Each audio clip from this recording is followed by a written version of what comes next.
So look, I'm so excited to be here because I'm more excited about having interaction with you all and being able just to have back and forth on questions, things that are important.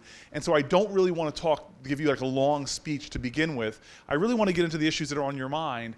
I'm so thrilled to be your United States Senator, whether you are Democrat, Republican, Independent, or just not affiliated. I feel like I have the privilege of trying my best to represent you in Washington, D.C. Now, I am a new senator. I am about 3 months and what's today's date? And 18 days old in the Senate. I still have that new Senate smell. And so we could talk about a lot of issues. A lot of these things are new to me even.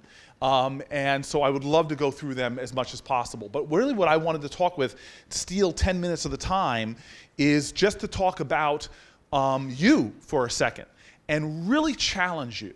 When I was, so there's mostly undergrads here, right? Is there any graduate students here? All right. You guys are like, woohoo. You have no social life as a grad student. Your life is boring and lonely. No, I'm sorry. Don't tell them that. When I was in college and law school, I felt very lucky that I had a lot of mentors around me that really helped me understand what Alice Walker said is so true, is that the most common way people give up their power is not realizing they have it in the first place.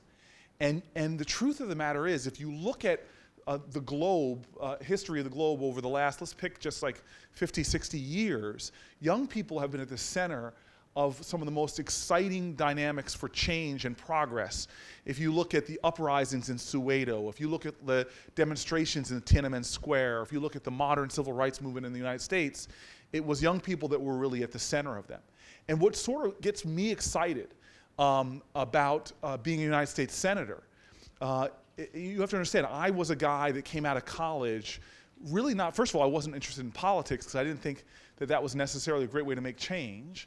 My heroes were people that were more in the nonprofit world. I wanted to be, in fact, when I came out of law school, I wanted to be a guy named Jeffrey Canada. Does anybody know who Jeffrey Canada is? Some people know in the front row here. That's because you're old. But Jeff Canada runs something called the Harlem Children's Zone, which some of you might have heard about, which is an amazing nonprofit. And I moved to Newark because I thought I was going to start a nonprofit, but got pulled into politics. But the point I'm trying to make is that your generation has tools and sort of technology that can so accelerate the pace of change. And what I love about sort of my ideas about the world is that individuals can make change, but the truth of the matter is the power that we have really comes from when we connect to other people.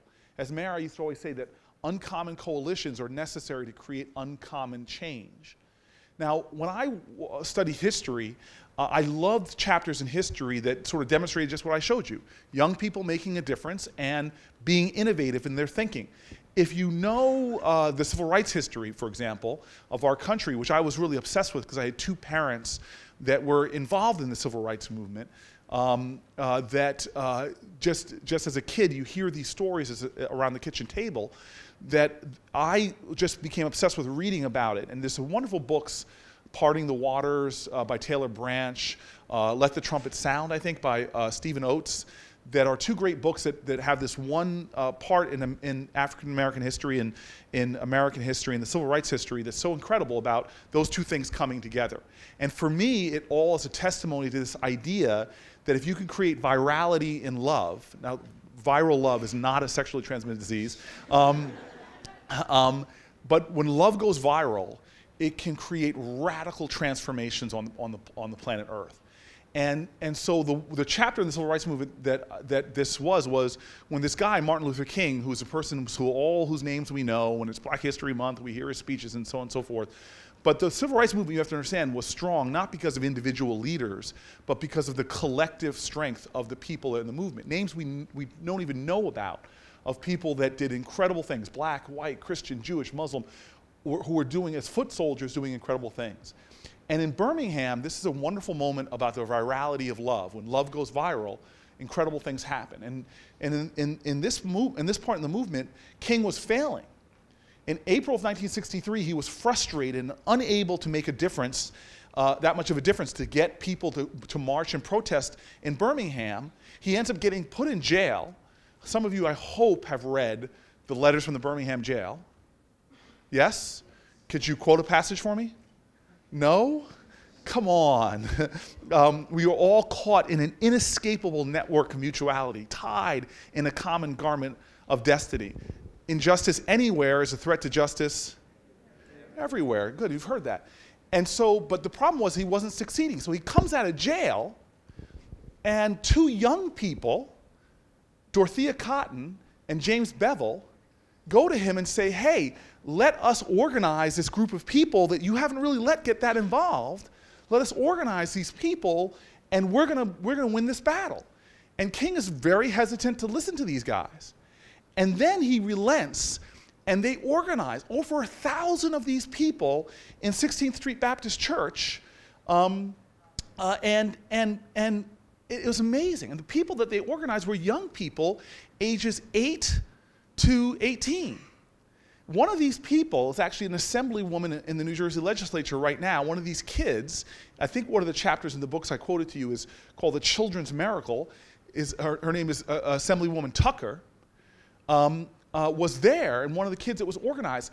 And they come out, and Bull Connor, who was this huge white supremacist, who was the police leader, I think he was a sheriff of the town, wore this big hat, chewed on a cigar like out of like a character out of Hollywood, central casting. And he was ready for the kids because he got word of what they were going to try to do, and he lined up mechanically powered water hoses that could strip bark from trees, loosen brick from their mortars, and unleash them on these kids.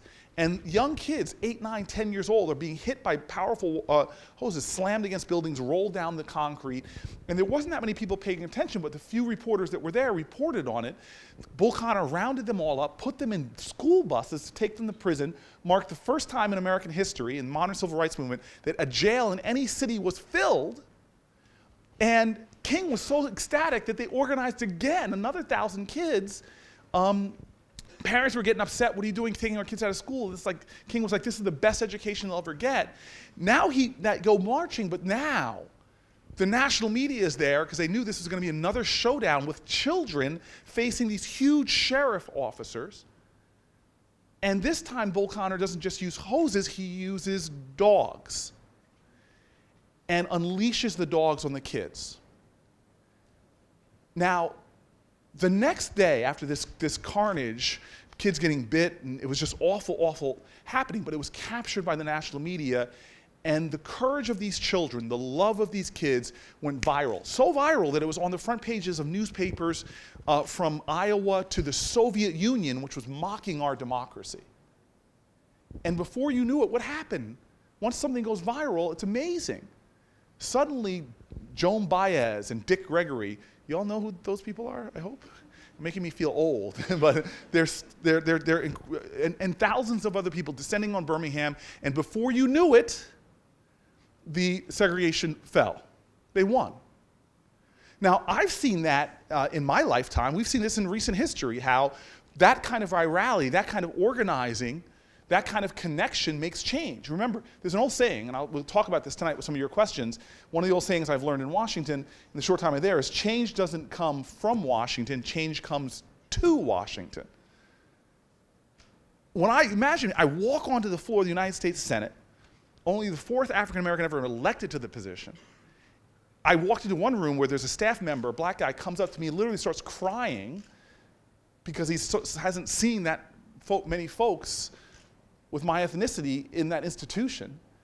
And I'm very conscious, number one, of the privilege I had to step foot on the well of that Senate floor. And all that it took from New Jerseyans, through history, to give me the opportunity, the precious opportunity to serve.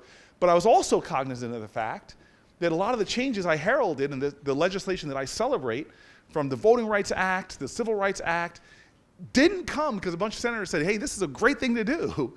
It came because people like us demanded it, fought for it, were willing to face loss after loss after loss, defeat after defeat, and still keep going.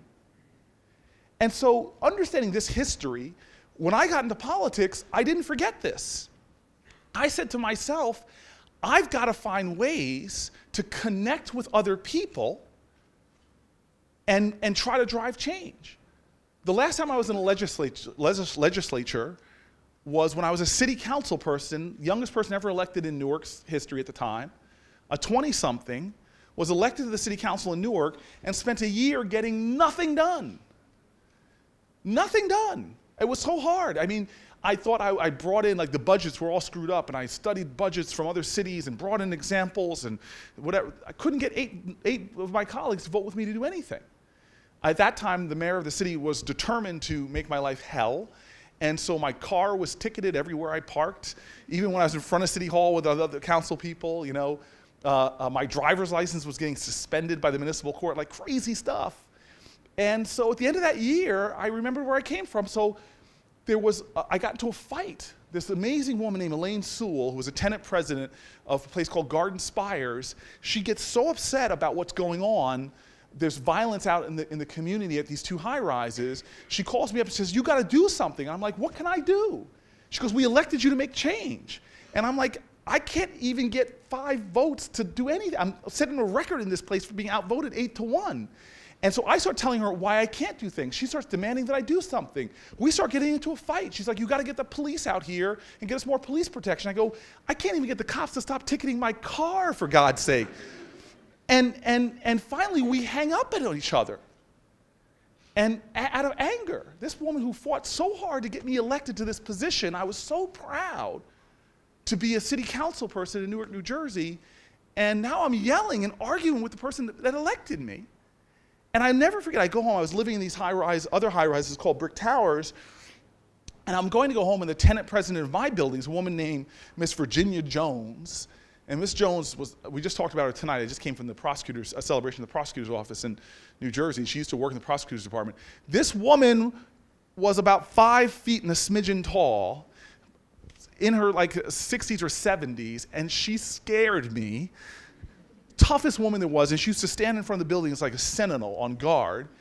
And I'm walking there, and I'm having the worst day of my life, spent a year trying to make change. Why did I get into politics? I can't make a difference. Oh, I don't want to be seen by this woman. I'm trying to figure out, like, I'm going back to high school physics. What vector can I take to get into the building without this woman's bionic peripheral vision catching me? And so, of course, I try to sneak through, and she's like, I just grunt hello and keep trying to walk, and she's like, "Don't you walk past me." And I stop, and I go, "What?" She goes, "What's wrong with you?" And I said, "Nothing. I just want to go to my apartment." And she's like, "Come here and give Miss Jones a hug." And you guys know, like, you know when you don't want to hug somebody, right? It's like you just broke up with somebody, like, "Well, let's hug and be friends." You don't want to do that. And so I go over and I'm hug, and then she says to me, "Tell Miss Jones what's happening. What's wrong?" And it's almost like she just pushed the button. I just let loose. A year of my life wasted in politics. Why did I just tell all these things. I tell her about Elaine Sewell. I just want to give up. I just don't know what to do. And just when I'm saying this, she looks at me and she goes, like almost like God had like did a thunderbolt of enlightenment to her head. She's like, "I know what you should do." And I'm like, "What should I do?" And she's like, "I know what you should do." And I'm like, "I heard you the first time." And then she takes a deep breath and she goes, "Yep, I know what you should do." And I'm like, "Miss Jones, I don't have time to play. Just tell me what you should do, what I should do." And she goes, "You should do." I'm thinking like God is about to speak to me through her, this vessel of the Lord. And she goes, "You should do something." And I'm like, "That's it?" And she goes, "Yeah, do something." And I was so angry, I turned around, stormed away from her, got to the elevator. And by the way, I'm a person of faith and studied lots of different faiths and believe deeply that there's an intelligence in this universe. But I think that God has dominion over the world, except for a few places where the devil reigns supreme. And one of them is public housing authorities' elevators. Because the elevators in these buildings just knew exactly what was going on with a sinister intelligence, Because if I was having a good day, I'd ride up. If I was having a bad day, it would make me walk 16 flights. If I had groceries in my hands or had to go to the bathroom, it would get stuck between floors. And so I walk up 16 flights of stairs, sit on my floor, and then it just hits me as I'm sitting there fuming that she's right, I should just do something. I'm here, we're all here because folks faced frustration, and I now believe a precondition to great breakthrough is great frustration. If you ain't experiencing great frustration in your life, you're very unlikely to have a great breakthrough.